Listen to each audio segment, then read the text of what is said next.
na hizi vimbo zote Mungu alitenda muujiza kupitia kwa hizo vimbo zote. Kwa hivyo kile ambacho tunafaa kuelewa na kujua, imani iliyokuwa ndani ya Aaron ilimfanya kuwa nabii, na imani iliyokuwa ndani ya Musa ilimfanya kuwa kinywa cha Mungu. Safari hiyo ilikuwa nzito, lakini wote kwa sababu ya Roho Mtakatifu, naamini kana kwamba walitembea kulingana na mapenzi ya Mungu. Kwa hivyo nasi tunafaa kutembea kulingana na mapenzi ya Mungu, sababu safari yetu yeye ndiye atakayekamilisha. Safari yetu iko mikononi mwake. Safari yetu inamstahili na pia inatustahili, lakini hapa katikati na ndani yetu kunao sehemu ya Mungu. Kila wakati wanga nakwambia kana kwamba ni sehemu itwayo Roho Mtakatifu, na hiyo sehemu ikiwa ndani mwetu inaweza tenda kazi, inaweza tuongoza, inaweza badilisha. Kunao maandiko nafikiri inasema na kwamba kunao maandiko inaongea mambo na mfinyanzi, na hayo maandiko pia yanasema alichokifinyanga akiwezi kumuuliza swali ya kwa nini ulinifinyanga hivi. Alituumba kwa mfano wake ili tukapate kumwabudu.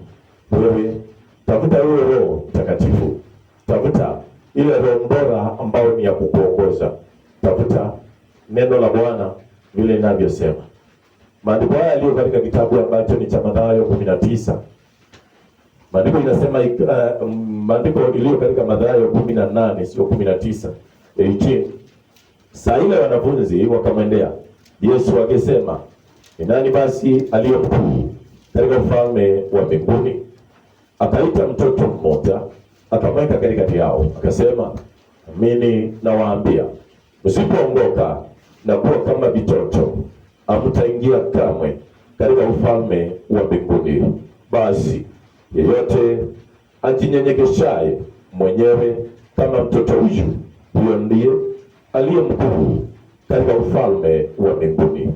Na yeyote atakayempokea mtoto mmoja mfano wa huyu kwa jina langu anipokea mimi, bali atakayempotesha mmoja wapo wa wadogo hawa waniaminio, yamfaa afungiwe shingoni jiwe kubwa la kusagia na kutoswa katika kilindi cha bahari.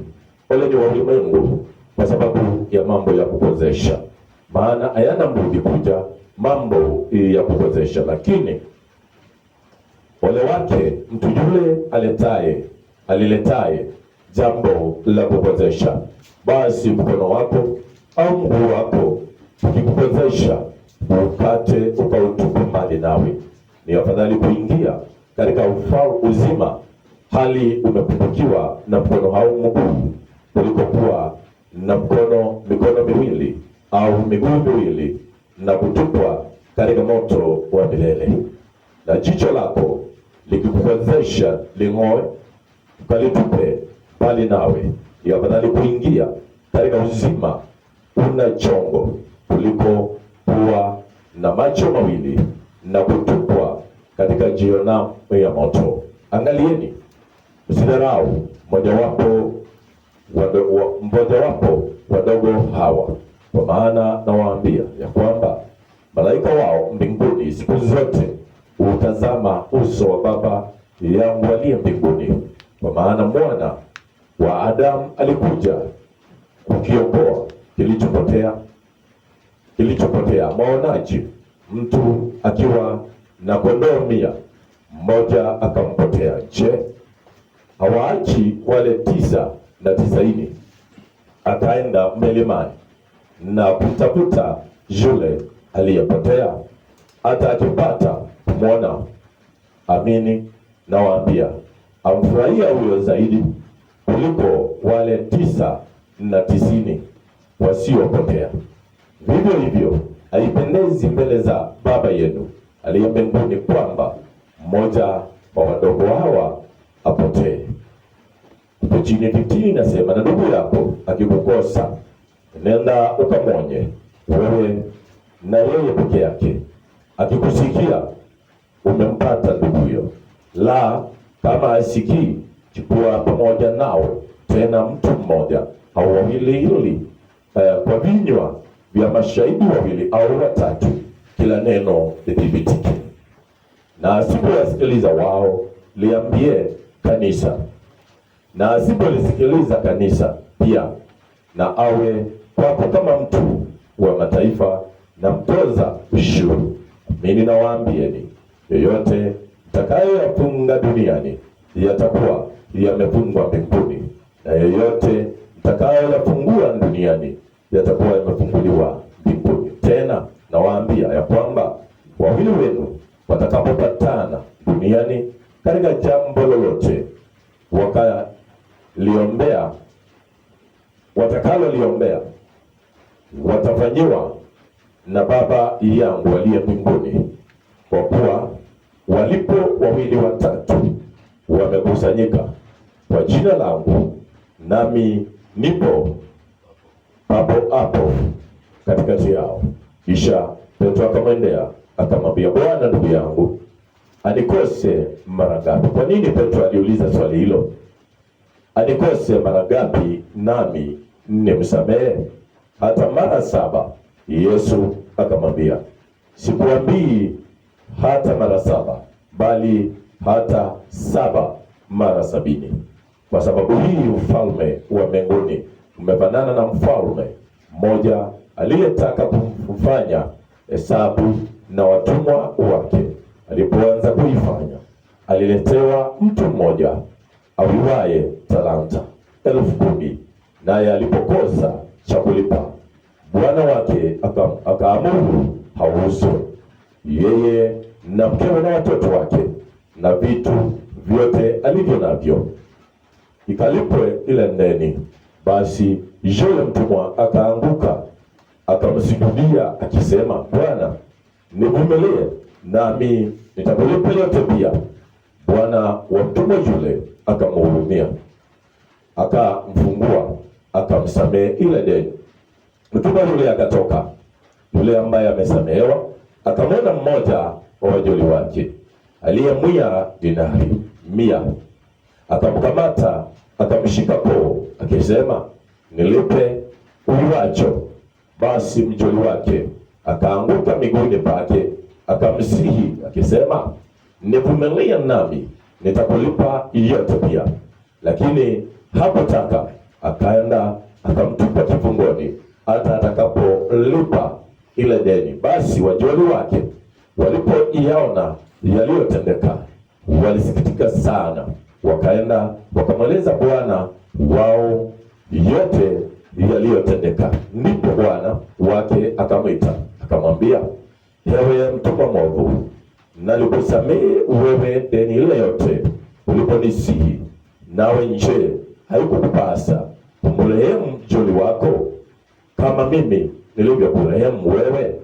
Bwana wake akaghadhabika, akampeleka kwa watesaji hata atakapolipa deni ile yote. Ndivyo na Baba yenu wa mbinguni atakavyo watenda ninyi, msipowasamehe kwa mioyo yenu kila mtu ndugu yake. Bwana asifiwe. Kama vile ambavyo nimetangulia kusema, ni asubuhi iliyo njema ambayo Bwana mwenyewe ameifanya. Nimekwambia yeye ni mkuu katika uweza. Yeye anajua kila jambo na anaelewa kila jambo.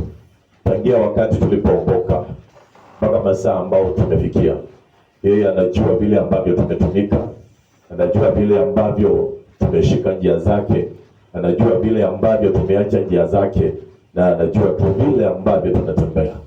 Lakini ombi langu kwako na kwangu pia ni kuamua na kufanya uamuzi ulio dhabiti kumfuata Yesu, na katika hali ambayo ni ya kumfuata, kutenda haki na kila mmoja kusimama katika nafasi yake. Bwana apewe sifa. Ndio nimesema kana kwamba kinachohitajika sana ni Roho Mtakatifu kuingia katikati yetu. Bwana apewe sifa. Kuna maandiko yaliyo katika kitabu cha Mathayo 28 ambayo wakati wanafunzi walikuwa wanatumwa, waliambiwa namna gani?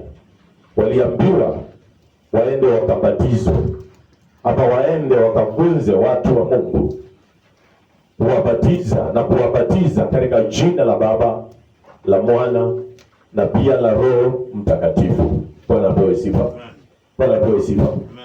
Lakini ukienda tena katika Matendo ya Mitume kifungu ambacho ni cha 19, pale Paulo ambao walikutana na wale wanafunzi, hapo chini maandiko inasema ya kwamba yeye Paulo aliwabatiza kwa jina la Yesu. Bwana apewe sifa. Yesu ni nini ambao alikuwa analeta? Ule ubatizo ulio mkamilifu, sababu yeye ndiye kiongozi, yeye ndiye uzima wetu, yeye ndiye njia, yeye ndiye kweli, na yeye ndiye uzima ambao ni wa milele.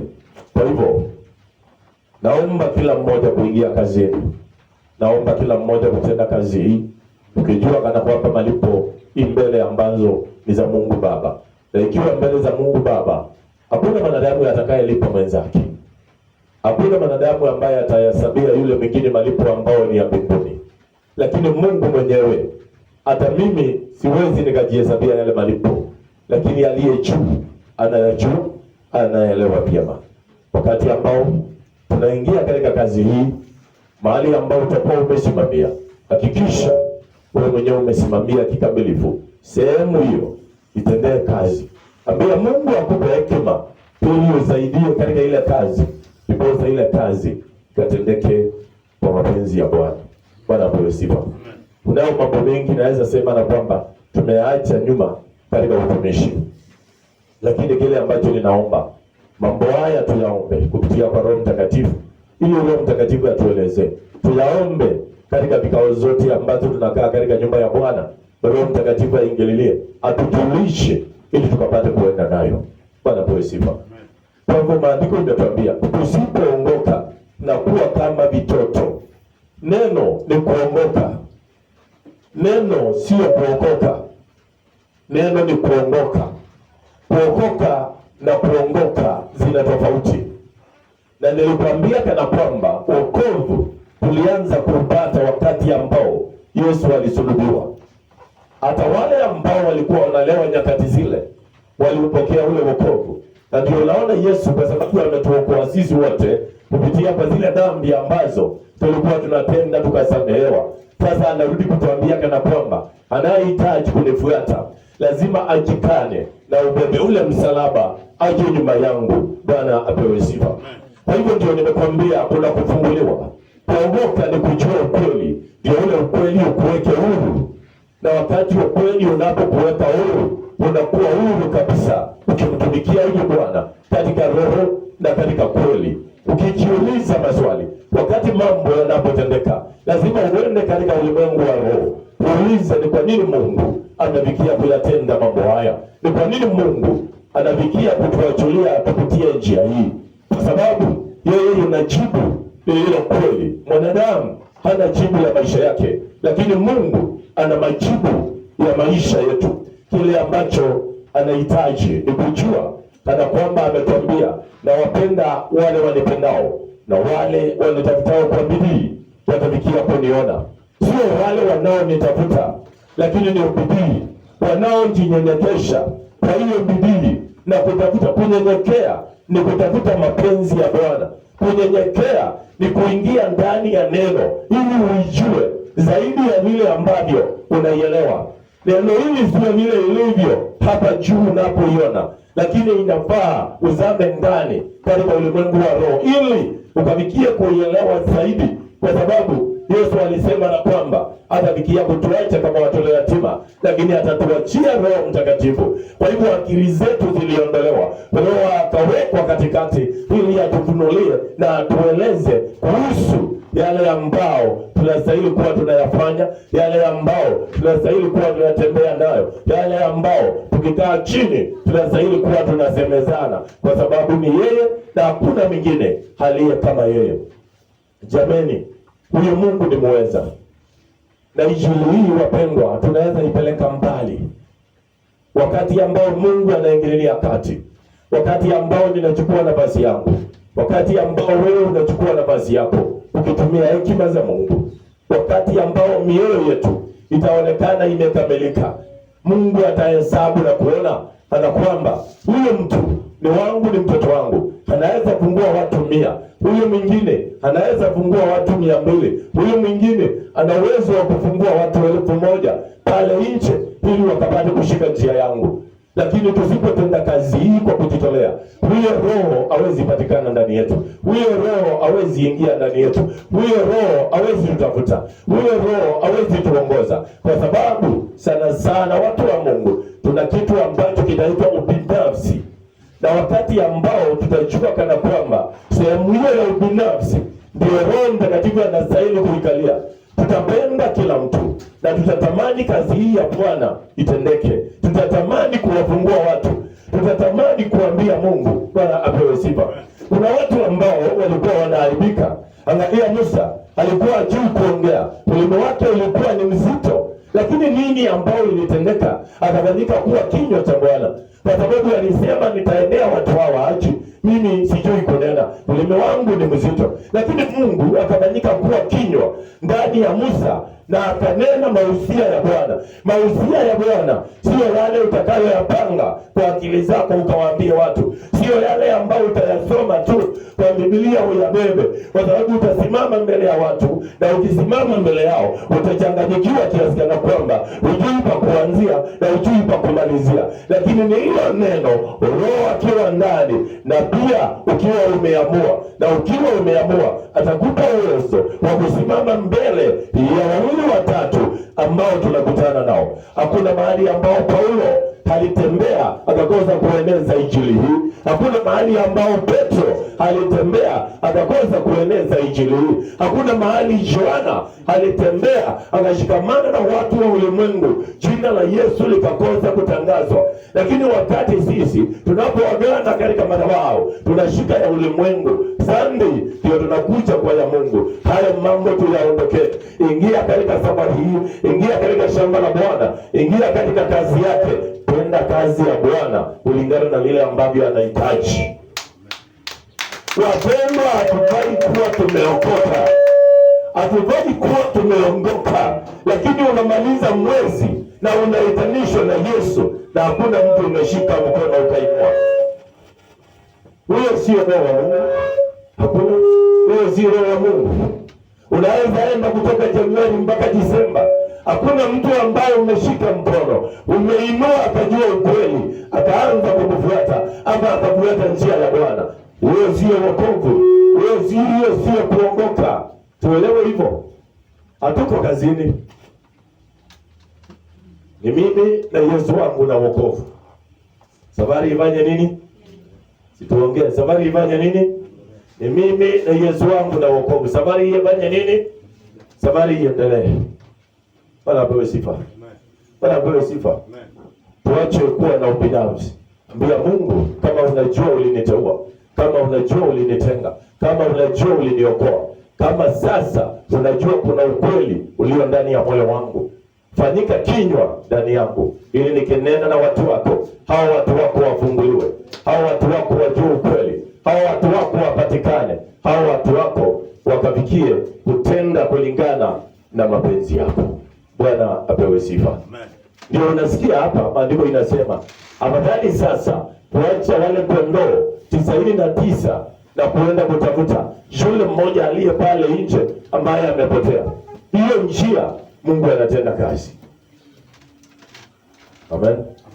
Amen. Kulingana na vile ambavyo umeingia katika neno la Bwana, tunafaa kufunguliwa.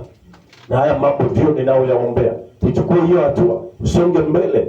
Roho wa Bwana atatumika ndani yako. Hata pengine utakuwa unatumwa, pengine utakuwa unanenewa na sauti, pengine utakuwa wewe mwenyewe unaonyeshwa kwa maono ukiwa mahali fulani ukinena neno la Bwana. Hapo ukiamka utaelewa kumbe kuna kitu ambacho Yesu ameweka ndani yangu, na hiki ambacho Yesu ameweka ndani yangu kinastahili kutenda kazi mahali pale nje. Bwana apewe sifa. Ulimwenguni si mahali petu ambao ni pa kuishi. Ulimwenguni ni mahali ambao ni pa kupita.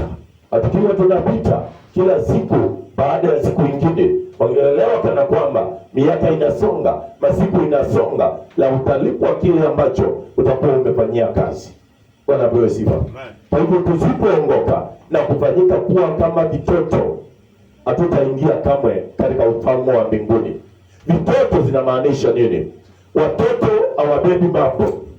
Ndio unaonanga hata yule wako ukimchapa, unaona machozi inamwagika, lakini baada ya dakika 2-3 anakuita ndani, anakuita mama. Kuna kitu ambacho anataka ukavikia kumtendea, na asiponyenyekea kile kitu hakiwezi kikatendeka. Nasi tunastahili kuelewa tunaye baba, na tukiwa na yule baba, tukinyenyekea kwake, yule baba atafikia kutenda mambo mengi, atafikia kujidirisha. Hakuna jambo nzuri kama kila wakati kuulizana maswali ya tunastahili kufanya nini ili tuonekane kweli tunastahili mbele za macho ya Bwana. Wakati Yesu alipokuwa na wale wanafunzi, walikuwa wanatembea, wanaenda wanafanya kikao, wanaendelea kuulizana maswali. Yeyote aliyekuwa na swali, mwanafunzi wake alikuwa anauliza Bwana wake ambaye ni Yesu Kristo. Na wakati alipokuwa anamuuliza, yeye mwenyewe alikuwa anawajibu na kuwaombea na kuwapa nguvu, ili katika ulimwengu wote wakafikia kutembea, wakafikia watu wengi, watu wao waokoke, watu wao waongoke, na watu wao wafunguliwe, wajue ukweli, na ukweli ukawaweke huru, na ule ukweli ukafikia kuwaongoza. Wapendwa, ulimwengu wa giza una nguvu. Ulimwengu wa giza una nguvu, na ukiwa na nguvu, lazima na sisi tujitolee ulimwengu wa nuru huwe na nguvu zaidi ya ulimwengu wa giza. Waliosimama kinyume chako lazima wawe wanatazama vile ambavyo unaendelea, vile ambavyo unafanya, na vile ambavyo unaishi, na vile ambavyo unakaa. Lakini sisi tusipoongeleshwa na Roho Mtakatifu, kwa sababu yeye yuko kwa niaba yetu, ili tuelewe kile kiwango tutakachoinuka, tuelewe kana kwamba tutakaa mahali pamoja na huyo roho wa shetani. Yeye ndio atakuwa ametukamata na atakuwa ametukalisha mahali pale pasipo na kujua, sababu uzima wetu hautaondolewa, tutatembea nao. Nguvu zetu hazitaondolewa, tutatembea nazo. Lakini kile ambacho lazima tujiulize swali, anga inakaa namna gani kwa ajili ya ripoti yetu na Mungu. Bwana apewe sifa. Angalia wakati Yakobo alijisumbua katika safari ambao alikuwa anaenda, mahali ambao usiku ulifikia, yeye mwenyewe alichukua nchio na akafikia kuilalia, na kwa sababu alikuwa mtu mkamilifu, ilikuwa inabidi Roho aongee na yeye ili akamuonyeshe malaika wakisimamisha ngazi kutoka chini mpaka mbinguni, na akajua pale ni nyumbani mwa baba yake. Kwa hivyo alisema namna gani wakati alipoamka asubuhi? Baba yangu, ukinibariki na nguo na chakula, nitaenda na nikirudi sehemu yangu ya 10 nitakuwa na kutolea mahali hapa. Kwa nini watu wale walikuwa wanaonyeshwa maono? Kwa nini watu wale walikuwa wanatembelewa na ndoto? Kwa nini watu wale walikuwa wanatembelewa na sauti? Lakini sisi zile sauti hatuzisikii, yale maono hatuyaoni. Bwana apewe sifa. Zile ndoto za utumishi hatuna. Kile ambacho tunaona ni zile vita ambazo tunapigwa. Kwa nini Mungu anaenda katika siri, katika ulimwengu wa giza, anatoa zile vita pale, na ile siri yao anatuletea ndio tuelewe vile tutakavyosimama, vile tutakavyoomba, vile ambavyo katika ulimwengu wa roho tutakavyopigana vita hizi. Lakini sana wakati tunapoziona tunazinena, na baada ya kuzinena tunanyamazia na zinakaa.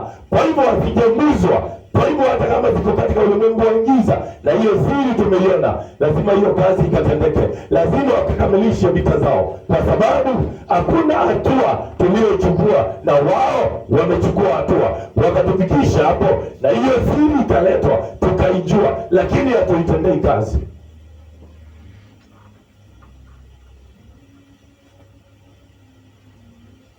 Tunaelewana kweli? Tunaelewana kweli? Wewe utanyamaza tu, lakini huo ndio ukweli wa mambo. Bwana apewe sifa. Tunaelewana?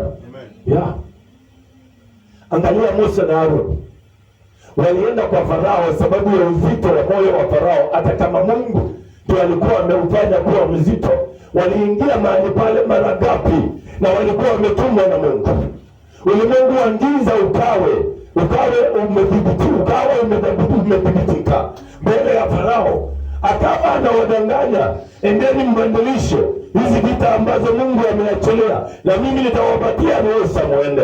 Wakati wanapoenda wanaomba, vyura wanaondolewa, chawa zinaondolewa. Wakirudi tena kwa nyumba ya Farao, anakataa tena, mambo inakuwa mazito 10 times wakiingia mahali pale.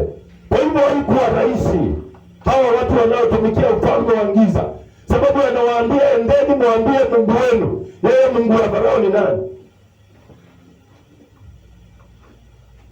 Alikuwa amebeba nguvu ambazo ni za ufalme wa giza, naye Mungu akaamua kana kwamba hata ukiwa mzito namna gani, ukiwa na uwezo kiasi gani, siku moja lazima nikafikie kujidhihirisha, lazima nikafikie kukutana nawe, na nitakutana nawe kwa sababu ya watoto wangu.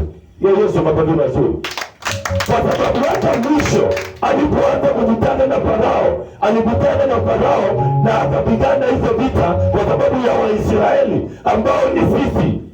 Kwa hivyo hapa tunajaribu Mungu kutuonyesha nini? Si rahisi vile tunavyoona, si rahisi vile ambavyo tunaelewa. Inahitajika msimamo, inahitajika kujitolea, inahitajika neno itimie ndani ya mioyo yetu, ndani ya nafsi zetu, ile baraka, ile milango ambayo tunahitaji ikafikie kufunguliwa. Haiwezi ikafunguka hivyo, si rahisi.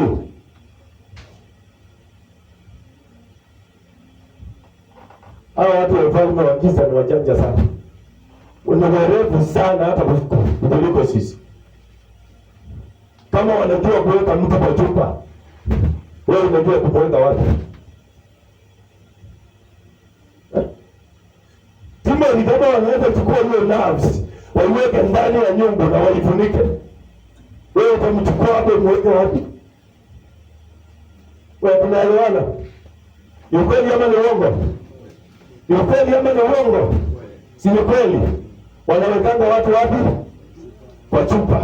Wanapewa sifa. Wakati umeanza kuonekana ni kama unatambaa, ile chupa inaongezewa dawa, unanyamaza hapo chini, unakaa hapo na suti yako vizuri sana. Wakati ambao unahubiri wanakuona tu vile unachukua mic, lakini wanajua kwa hii kamdomo ya hii chupa huyu mtu hawezi jitoa hapo. Wataongea kilicho ndani yake ambacho kimekosa roho, kwa sababu yana uwezo wa kuondokea yale. Wanapewa sifa. Tunafaa kuwa wajanja, tunafaa kuwa na imani, tunafaa kuelewa kana kwamba Roho Mtakatifu anahitajika ndani yetu. Na tutaanzia wapi? Ndio tuombeane, maombi yetu yakafikie Mungu. Lazima kwanza tuwe na kitu ambacho kinaitwa upendo katikati yetu. Lazima tuwe na kitu ambacho kinaitwa kujitolea, na lazima tukubali kuonywa, lazima tukubali kuongozwa, lazima tukubali kushauriwa vile ambavyo vinasimama. Ushauri unakuanga na kukasirika, usikuambiwa ama kuonywa unakuanga na kukasirika, lakini ukweli hautawahi acha njia. Ukweli hakuna siku ambayo utafikia kuacha njia. Hiyo Yesu mababu mazuri. Ukweli utasimama kuwa ukweli. Bwana apewe sifa. Ndio unaona hapa maandiko kuna mahali ambao yamesema na kwamba ukikosewa na ndugu yako, enda kwake wewe peke yako ukamwonye. Wakati ambao watakataa yale maonyo, ita shahidi wawili, kwa sababu vinywa vitatu vina uwezo. Ndio mwende muongeleshe. Pia akikataa liite kanisa, hiyo ni mara ya tatu. Na kanisa akikosa kulisikiliza, sasa wewe mfanye kuwa mtu ambaye ni wa mataifa, sababu ameikana ile imani, ameukana ule wokovu, ameikana ile neno, na amekana ile safari. Kwa hivyo sasa kutoka mahali pale muachie akuwe mtu wa mataifa, sababu mtu wa mataifa atatenda yaliyo akilini mwake, lakini mtu wa Mungu atatenda yaliyo ya Mungu. Amen. Hello. Tunaelewana? Tuko pamoja? Chukua hatua. Simama katika nafasi yako. Kama vile ambavyo ulisikia hapa Sunday tukisema ya kwamba tunahitaji tuingie katika kazi. Tukaanza kuulizana kazi hizi ni gani? Kazi hizi ziko kwa Biblia. Sio atikana kwamba hakuna, ziko hapo tu. Na zimeandikwa hapo tu. Na zikiwa zimeandikwa hapo, ni lazima tujikakamue. Bwana apewe sifa. Ukiangalia hata hiyo kazi. Amen. Hello. Alikuwa amepewa kazi gani? Alikuwa treasure, alikuwa mzuri kwa hiyo kazi sana. Vipa. Pana watu kukimbia sana. Alikuwa mzuri kwa hiyo kazi. Sababu hiyo ilimuingia baadaye. Mwanzo hakuwa na hiyo. Alikuwa mzuri sana kwa hiyo kazi. Sababu wakati alipoitwa na Yesu hakuwa na chochote. Hakuwa anabeba fedha. Hakuwa na hizo fedha, lakini wakati alipoendelea akaona huo mfuko, hakuna mwingine ambaye anauchunguza. Hata nikichukua shilingi 10 hakuna mwenye hataelewa. Sasa roho ya wizi ikaingia ndani yake na akaiba sana, lakini mwisho wizi huo haukumsaidia, ulimpeleka mautini. Hello. Bwana apewe sifa. Kazi ni nyingi katika nyumba ya Bwana, ndio upokee yule Roho Mtakatifu. Na wakati ambao utampokea, utaona vile ambavyo utatendeka. Bwana apewe sifa. Angalia kina Petro walikuwa wanatembea, wakapata kiwete katika mlango mzuri wa kanisa. Pale wakafanya maombi, lakini hawakuwa katika hiyo shughuli. Walikuwa uamuzi wao ni kuenda maombi. Lakini naye Mungu hapa katikati ya safari akawapangia jambo lingine ambalo waliliona ni la maana, na wakati walipofika waliomba na muujiza ilitendeka. Bwana apewe sifa. Kwa hivyo kuna hali ambao ni ya kuinua imani zetu. Wakati ambao tutainua imani, naye Mungu atakuwa pamoja nasi na tukae kulingana na vile ambavyo anataka. Tutembee kulingana na vile ambavyo anataka. Wapendwa, duniani si sehemu yetu, tunaenda na inategemea vile ambavyo utaenda. Utachukia maneno yangu nikikwambia, lakini si yangu, ni yake ambaye anayaachilia. Wewe pale yachukue na uzito, wewe yachukue yatupilie mbali na uendelee na safari. Lakini itajulikana siku moja, ulikuwa na nabii, ulikuwa na mchungaji, ulikuwa na mshauri, ulikuwa na mwelekezi, ulikuwa na kiongozi mbele yako ambaye alinenewa na kinywa cha Mungu ili akakupe njia iliyo bora. Bwana apewe sifa. Amen. Yohana 14, sijui ni mstari wa ngapi hapo? Yanzia pale 17, ukisoma. Soma. Tuelewe Mungu anatafuta mtu wa aina gani ili yule mtu akafikie na kumtumikia. John 14. Yohana mtakatifu 14 kuanzia mstari wa 17.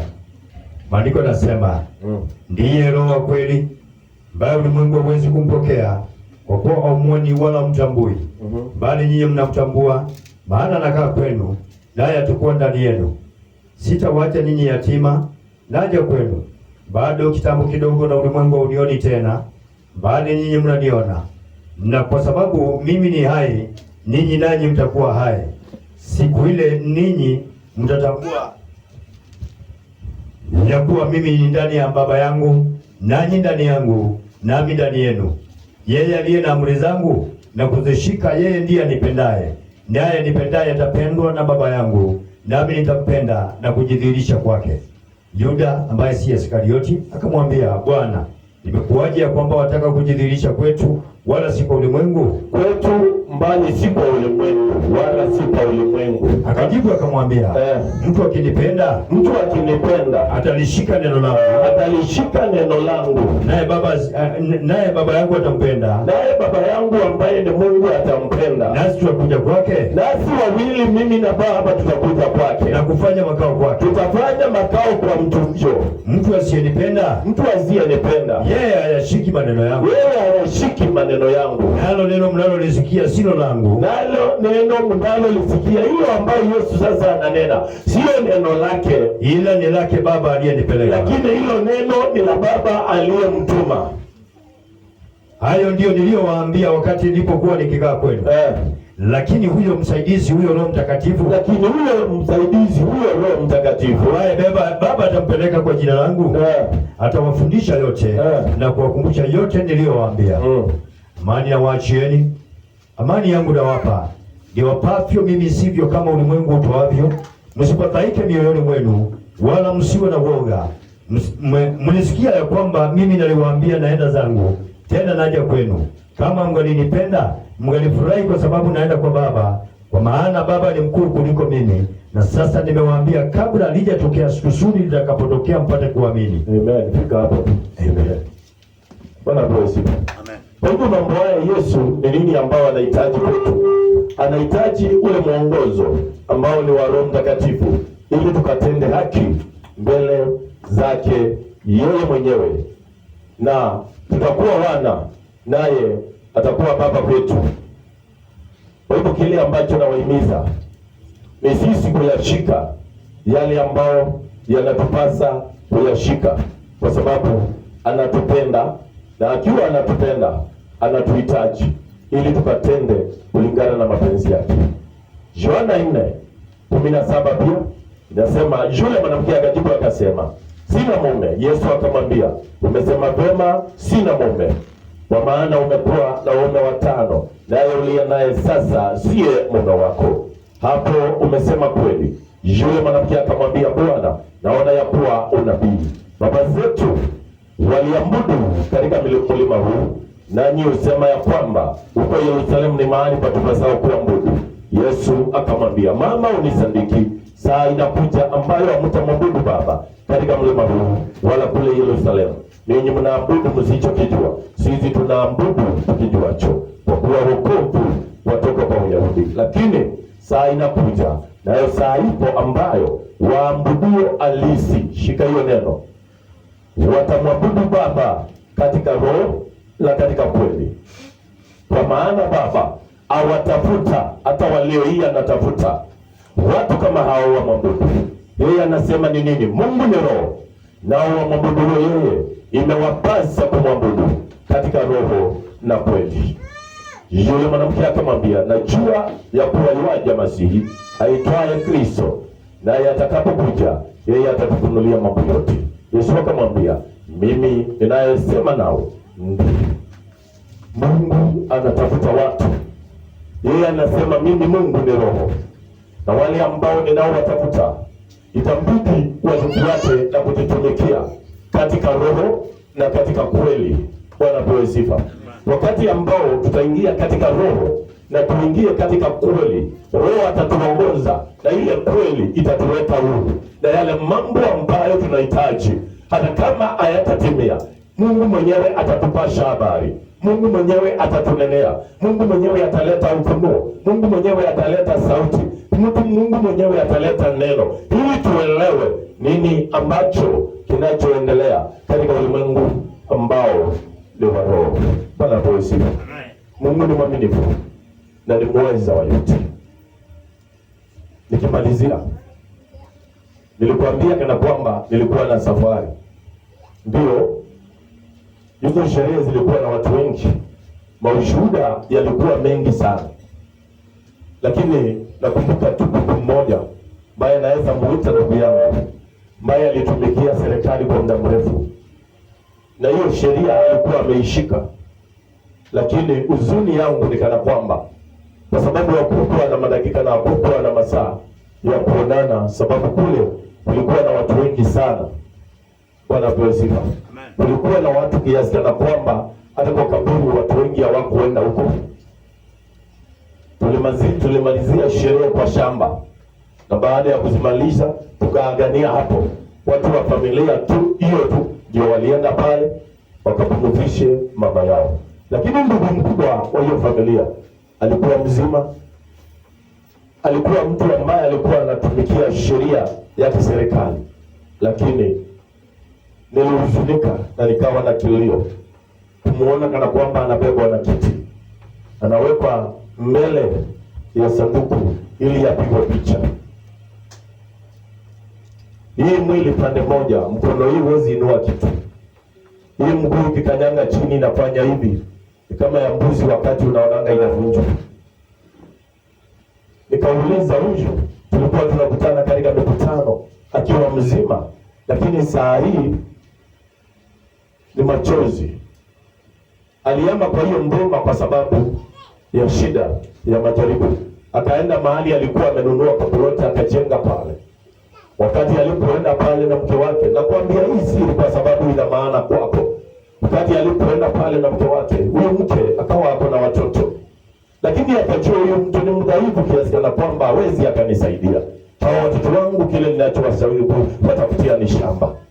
Wakati alipoenda pale akajenga, watoto wake wote wakakuja mahali pale, Yeye akaondoka, kaacha watoto, kwa sababu kuna mmoja mkubwa ambaye ameoa, akamwachia hiyo shamba, na huyo ndugu yangu akiwa mahali pale ni kazini yangu. Baada ya kumwacha akaja Machakos, anafanya kazi ya klabu pale. Ilifika huyo jamaa akawa pewi chakula, akatafuta minsi ya kuondoka pale akiwa tu vile vile mpaka mahali ambao wamezaliwa. Akaenda kwa mboma ya ndugu yake mdogo, alipatikana amelala kwa gate asubuhi na mapema saa 12. Wakati alipoulizwa na ndugu yake akamwambia, sikuona haja ya kuwasumbua, niliona hapa kuna wizi tu, zile matawi za mahindi, nilale hapa tu tukutane asubuhi. Kamwambia, umefanya makosa, kwa sababu ungepiga simu ama ungeitana tungefungua. Huyo ndugu ako katika shida, lakini najua hivi karibuni nitatembea kwake, niende nimuongeleshe na nimshauri na nimwachie maombi ya Mungu, na najua baada ya muda huyo mguu utasimama. Sababu kama ni funzo kutoka wakati ule saini 3 years, hiyo funzo imetosha. Inafaa inuke tena, aelewe Mungu ni nani, amtumikie huyo Mungu. Na naamini kana kwamba inawezekana, kwa uwezo wa Baba, kwa uwezo wa Roho Mtakatifu, kwa uwezo wa neno, kwa uwezo wa imani, inawezekana. Hivyo sijui kesho yangu, hujui kesho yako. Anayekutoa katika ile kesho ya majaribu, kesho ya shida, kesho ya mazito, huyo ndio tunayestahili kumkimbilia hata leo. Leo hii inafaa niwe na mipango miema na yeye, sababu sijui nikiamka utakuwa namna gani. Haya maneno wanga na kuletea ili wewe uchukue hatua, utoke mahali ambao ulikuwa, ujue kana kwamba kuna wakuaminiwa aliye mbele yako. Kuna yule ambaye angalii duniani yale maisha unashughulikia, lakini anahitaji ile nerves yako atembee nayo. Mtu huyu ndiye nitakaye muangalia, mtu ambaye ananyenyekea, mtu ambaye anasikia neno langu linafikia kumtetemesha. Sababu Mungu anasema, mimi napiga na mimi nauisha, mimi naua na mimi nafufua. Bwana apewe sifa. Isaia 33 inasema nini?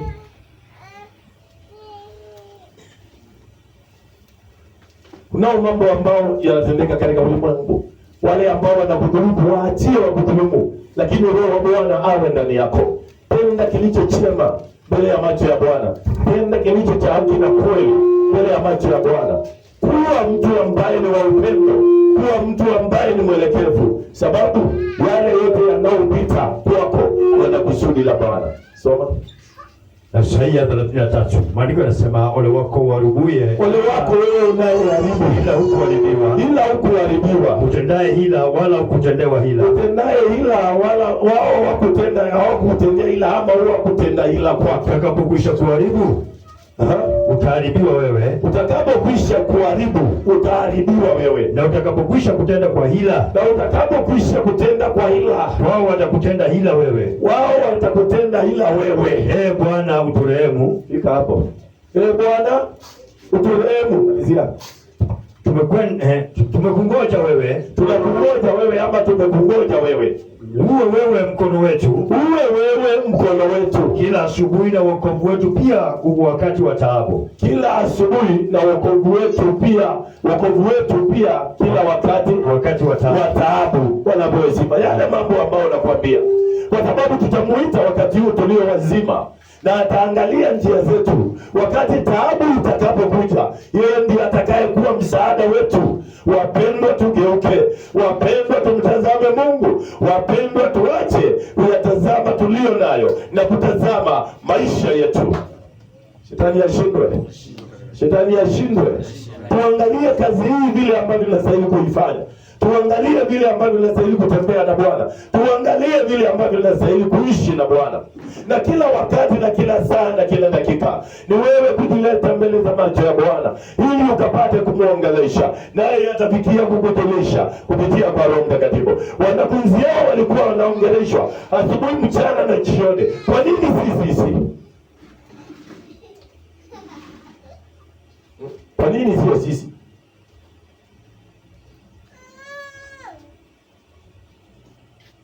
Na Mungu ni mwaminifu, na ndio unasikia kana kwamba kuna maandiko yanatuambia wakati wana wa Mungu walipoenda kujihudhurisha mbele za Bwana, shetani alitembea pamoja nao. Bwana apewe sifa. Wakati wanapoenda kujihudhurisha, sasa tumekuja tujihudhurishe mbele za Bwana, lakini moyo wako Mungu anaujua, na pia shetani anaujua, na ndio sababu wako hapa, na ndio sababu Mungu yuko hapa.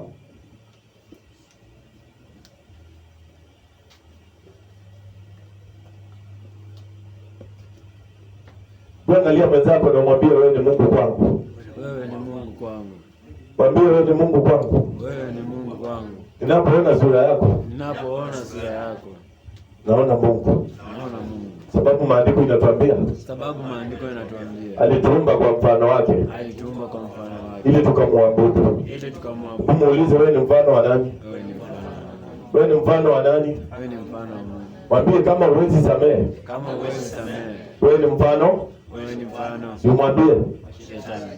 Kama huwezi samea, wewe ni mfano.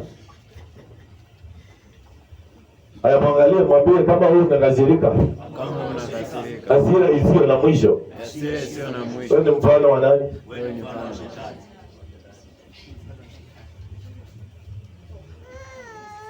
Bwana apewe sifa. Bwana apewe sifa. Tuchukue hatua wapendwa. Wazee katika uzee wetu tumtukuze Mungu. Amen. Tumpende Mungu. Amen. Vile miaka inavyoenda ndivyo mwisho unavyokuja. Amen. Kwa hivyo tusipomtukuza Mungu, mwisho utafika, na ukishafika utaondoka. Na ukishaondoka mambo itakuwa ni motoni. Bwana apewe sifa. Amen. Tuepuke kitu inaitwa uongo. Hello. Tuepuke kiburi, tuepuke nini? Kiburi. Tuepuke masengenyo, tuepuke nini? Masengenyo. Tuepuke vita. Tuepuke nini? Vita. Na pia tuepuke uivu. Bwana apewe sifa. Bwana apewe sifa. Hayo mambo tukiyaepuka, Bwana atakuwa pamoja nasi. Na akiwa pamoja nasi, tutatenda kile ambacho kinatustahili. Tunafaa wapendwa, tunasemezane. Tuelewe wakati unapoenda kwa nyumba ya Bwana, tunaenda kufanya nini? Ni nini ambao tunaongezewa? Ni nini ambao tunahitaji? Ni nini ambao tunaingia ndani yake? Na wakati ambao tutaelewa siku hii ya Bwana, tutaijia mapema mahali hapa ili tukapate kusemezana na Bwana. Lakini kwa sababu kunazo shughuli nyingi, hizo shughuli ndio zinaotufanya tusimtumikie Bwana katika ile njia ambao inampendeza, ama ile njia ambayo ni ya kweli. Bwana apewe sifa.